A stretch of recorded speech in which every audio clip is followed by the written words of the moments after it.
बहुत समय पहले की बात है। दो सगे भाई थे, जाति से ब्राह्मण पर थे, बिल्कुल कंगाल और दरिद्र। पढ़ाई लिखाई भी ना के बराबर ही की थी, या यूं कहे बहुत कम। एक दिन अपनी कंगाली से तंग आकर दोनों धन कमाने का फैसला कर घर से निकल चले। चलते चलते समुद्र किनारे एक बस्ती दिखाई दी तो दोनों ने वहीं रुकने का फैसला किया। समुद्र किनारे बसी उस बस्ती में सबसे ज्यादा घर मछुआरों के थे। सोचा क्यों ना यही रुककर इन मछुआरों को बेवकूफ बना धन कूटा जाए। दोनों का पहनावा और जाति से ब्राह्मण होने के कारण दोनों ने बड़ी ऊंची पगड़ी, भव्य तिलक और पोथियों की बड़ी बड़ी गठरी ली हुई थी। थोड़े ही समय में दोनों ने अपने को ज्योतिषी बताकर प्रसिद्ध कर लिया। अब वे दोनों मंत्र तंत्र झाड़ फूंक करते और उन अनपढ़ सीधे श्रद्धालु मछुआरों को खूब ठगते। कुछ ही दिनों में उनके पास पर्याप्त धन हो गया तो सोचा अब घर चलना चाहिए। दोनों जब घर लौटने लगे तब उनके पास उनके कमाए धन के रूप में सोने की मोहरों से भरी थैली थी। मोहरों की थैली को बारी बारी से वे अपने पास रखते,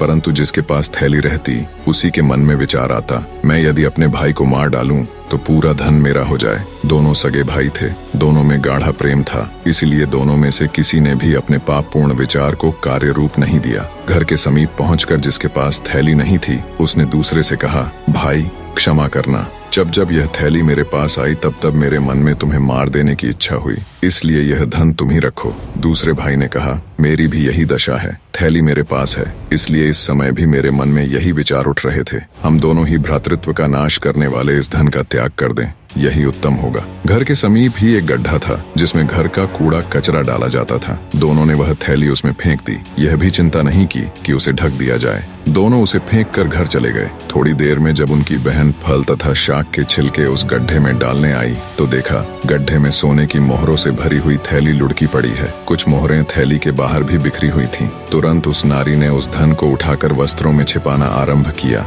जिससे रात्रि में अपने पति के पास उसे भेज सके। आप कूड़े के गड्ढे में क्या कर रही हैं? दोनों भाइयों में से एक की स्त्री किसी काम से घर से बाहर निकली और अपनी ननद को कूड़े के गड्ढे में कुछ करते देख उसके पास पहुंचकर पूछने लगी। ननद ने समझा कि भाभी ने मोहरें देख ली हैं। हाथ में फल काटने की छुरी थी ही उसने उसे भाभी के पेट में भोंक दिया। छुरी लगने से एक चीत्कार की घायल स्त्री ने। उस चीत्कार को सुनकर उसका पति दौड़ा आया। बहन घबराकर भागने लगी तो उसकी बगल में दबी थैली नीचे गिर पड़ी। अब बहन को कुछ और नहीं सूझा, उसने वह छुरी अपने पेट में भी मार ली। भैया, पाप से कमाए इस धन के फेंक देने पर भी इसने इतना अनर्थ किया, दौड़कर आए दूसरे भाई ने कहा और सिर पकड़कर वहीं बैठ गया। निष्कर्ष, इस कहानी के ब्राह्मण भाइयों ने अपने लोभ और लालच को नियंत्रित कर अपने पापपूर्ण विचारों को पहचान कर उस धन का त्याग किया, जो एक सराहनीय कदम था, परंतु फिर भी इस धन ने उनके परिवार में अनर्थ और दुख को जन्म दिया। अंततः सच्ची शांति और संतोष केवल उस धन में है जो सही और नैतिक तरीकों से कमाया गया हो। धन का उपयोग भी जिम्मेदारी और सच्चाई के साथ होना चाहिए। निष्ठा और सत्यनिष्ठा ही